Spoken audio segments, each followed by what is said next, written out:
I was not right. I can be wrong, but I don't think anyone got the Westies and Dudenoff right, really. Did you? Hello, my little filmer dudes and my super sleuths, and thank you for joining me on my journey to watch every TV show ever created. Not really, but we are going to get close. Once again, welcome back to another Let's Solve Only Murders in the Building Season 4. Who murdered Saz and why? We gotta figure out the why. Figuring out the why will also help us to figure out the who.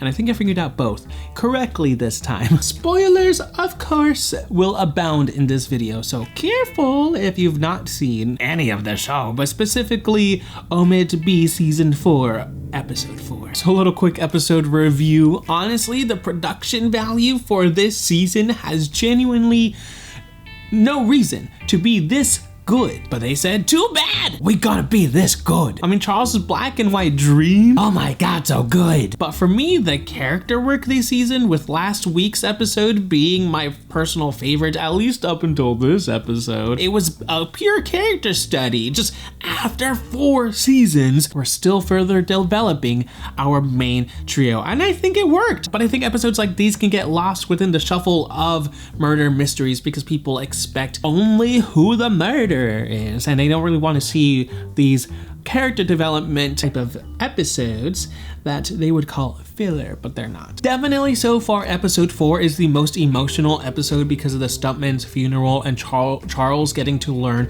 who Saz really was for Charles. Each episode has been sad in a way because Jane Lynch as Saz is wonderful. And just a wonderful person like Saz does not deserve to be dead, so it's just extra sad to see. But speaking of stunt doubles, there's been a lot of stunt double focused content this year. Oscars, come on now. Of course, the acting was great all around, but the commitment to the jokes of this episode, specifically Charles getting hit with the breakaways over the head, was so funny. Every time I've watched this episode like 3 or 4 times today, and I laugh every single time. It's so freaking funny. And rest assured, that's not actually Steve Martin getting hit with the breakaways. That is very likely a stunt double. But seeing as there was no face shown, I mean, it could just be a dummy. But it's honestly. It's honestly Charles getting hit in the head with a real bottle. You just see this guy's close, and then you just see the moment just passing out.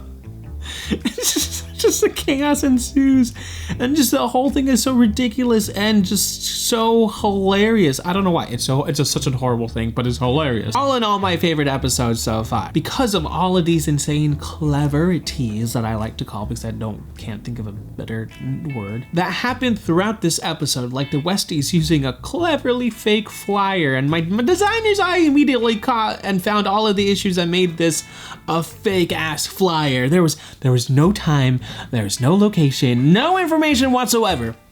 I'm just saying, if I had seen this, it was so obvious. Or the fact that Saz was whistling her theme in Charles's dreams ominously. Ooh, the chills. Or the fact that we got Paul Rudd to cameo in a voice that is utterly unrecognizable. And it was so much fun, so much talent, so few awards. I genuinely think that this season has a lot of potential for awards next year, and I hope it wins. There's so much this season alone that if you're an OMITB fan from the beginning, then this season is just a treat. So jumping right into it, there's a lot to take away from episode 4. For one thing, they're really starting to hone in on Howard's exclusion from the main trio. I called it then, and I'm calling it now. Could Howard end up being the killer for season 5? And the reason being is to satiate his need of belonging, and therefore he helps the group solve the murder only to be caught in the end. Or, and this thought came to me while watching this episode and taking notes, and I thought, hold on a second, what if they could be setting up Howard as season 5's victim, and the trio will have to deal with the guilt of excluding and ignoring Howard this whole time, and them not making him a part of the group, and they're gonna be like, oh no, we should have done it before while we had the chance. Too little, too late, as the phrase goes. All I'm saying is if Howard dies at the end of this season, specifically with poison, I'm gonna shit my pants. Bev Freakin Mellon. Let's talk about Bev Mellon here. Did you know that she was a detective? What? Not I. Notice how she's always wearing pink and is super bubbly in public, but here she's wearing a fantastic black and white coat-like outfit. It looks very much like a classy detective's coat. And she's pulling it off, might I say. And honestly, that's a classic private eye pistol. Watch any murder mystery or drama that has a PI, a private eye, and you'll see they use this type of gun almost exclusively. My guess is that she's actually investigating why there's a lot of murders happening in the Arconia, and she's posing as an executive, studio executive, in order to stay close to the trio and be on site at the Arconia during the investigation. It's a no-brainer, honestly. Here's the thing, is a movie actually happening? I would assume so, unless somehow everyone's in on it. I mean, why else would Zach Galifianakis be mad at his agent for booking him this gig? I think this movie is a real thing. I think Bev is just using her policeness to pose, to be there and pose, and do some investigation, honestly. Perhaps, could Marshall Peepo be, like, instead of a writer, could he be her partner in crime? Not crime, opposite of crime, justice. Trust, Filmer Dudes and Super Sleuths.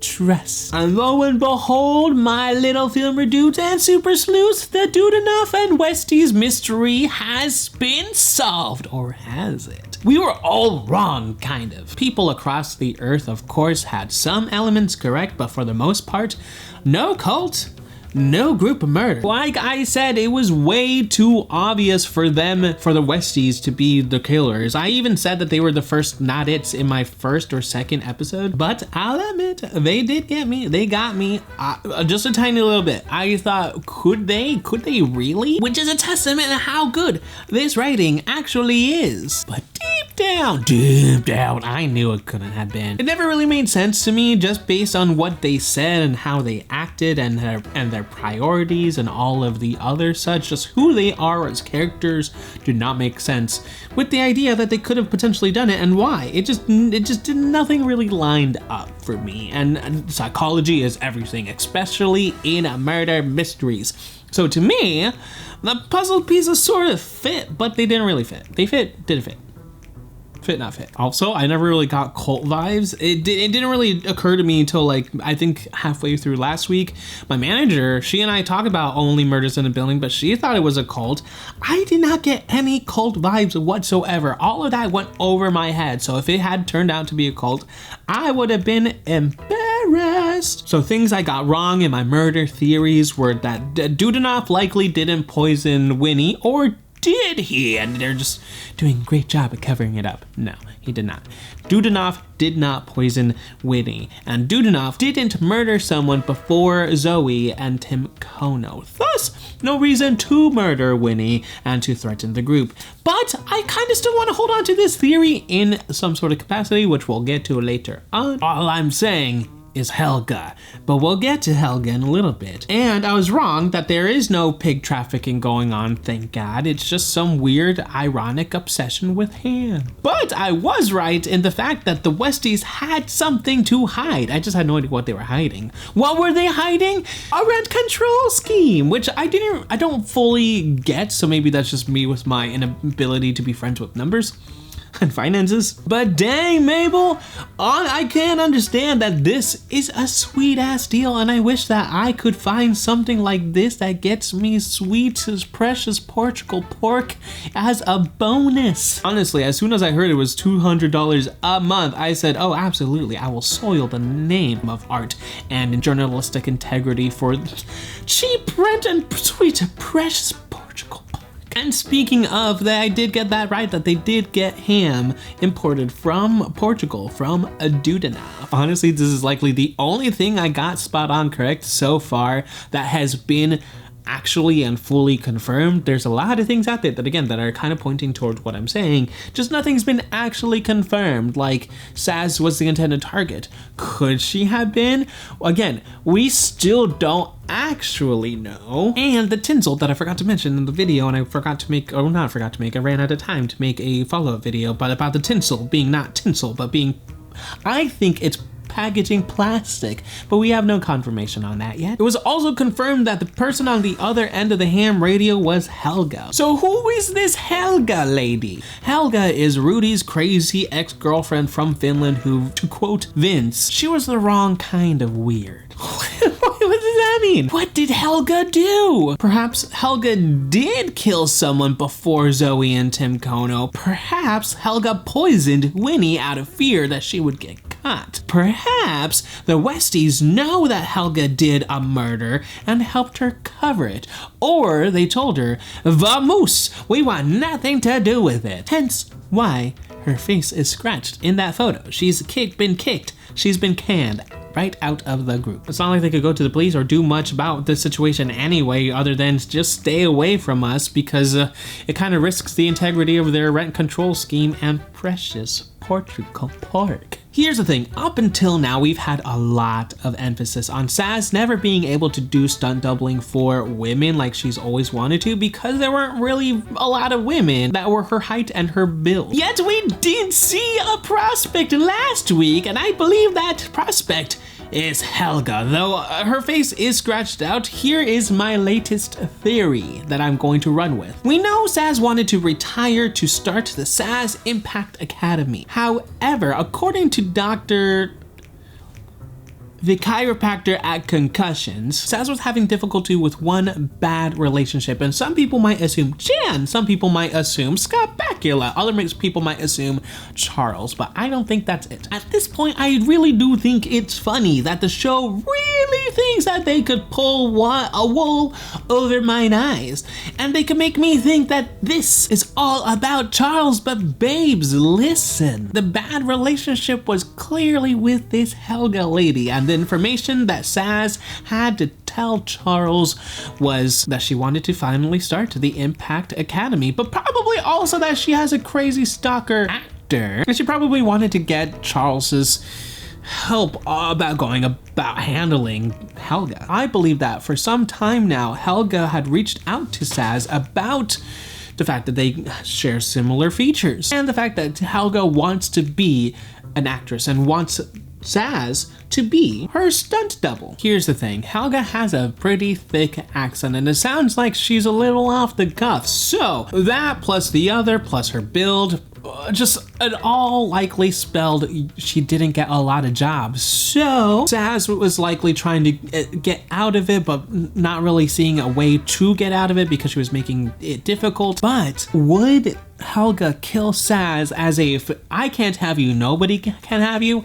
I think yes, but I think that's number one. I also think that Helga, it did possibly kill someone before Zoe and Tim Kono told Rudy. Rudy likely helped Helga. Helga likely did something crazy and erratic that the other group did not like, told Rudy, you gotta excommunicate yourself, but she loves the Rudy abs. And Rudy is just lying to the group that she is blocked, but he may be communicating with her over the ham. Could this have been a double murder again, and Rudy and Helga have done it?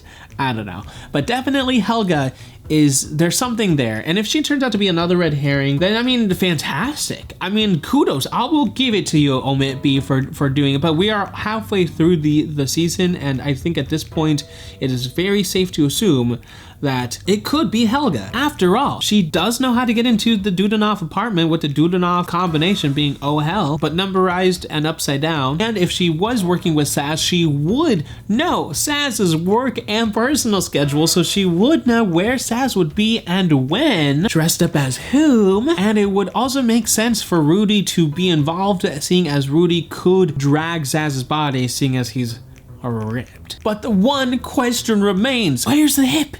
Where's the hand? There was 4 joints! We'll likely learn that Helga did some type of hunting or learned hunting for a movie or TV show that would likely tie her to being the killer. But would that make Helga still too obvious? We'll see. My updated suspect list. Number 1 is Helga. I gotta say, and I hate to say it, but she's my number 1 because of my new theory. I think it makes sense. I am not gonna hold out to hope that this is actually the thing, because every time I do this, I'm usually end up just a little disappointed. However, OMITB is way better at me than this, so Helga, top of the list. In parentheses, Rudy, because I think I still think he might be evolved in some capacity. 2, Charles's sister. I am still holding on to that. It's not gonna go away until she's proven innocent. And number 3, Saz faked her own death. Where's the hand? Where's the hip? It really does seem like potentially Saz could have maybe faked her death. Or they didn't kill Saz completely and Saz is hidden somewhere and she's being tortured for some terrible reason. But here's a wild theory, because I always have to have at least one. What if Saz killed Helga and made it to look like it was her to fake her death? That would be so dark. But that is it, my little filmer dudes and super sleuths. Let me know in the comments below who is on your suspect list. What did you think of episode 4 and what do you think of season 4 as a whole? I think this season is likely to be the best season. Well, maybe not. There's nothing like that first season of OMITB. I'm watching it through right now and it's great. I love it. I am just reminded again of how wonderful it is. Season 2, it's not my favorite. Season 3, I enjoyed, but as you can recall, I gave it a B+. This season is likely to end up on like one of my favorite seasons of this year. I'm rambling and I gotta go. My social media links are in the description below and I will see you next time. You've just been Montified.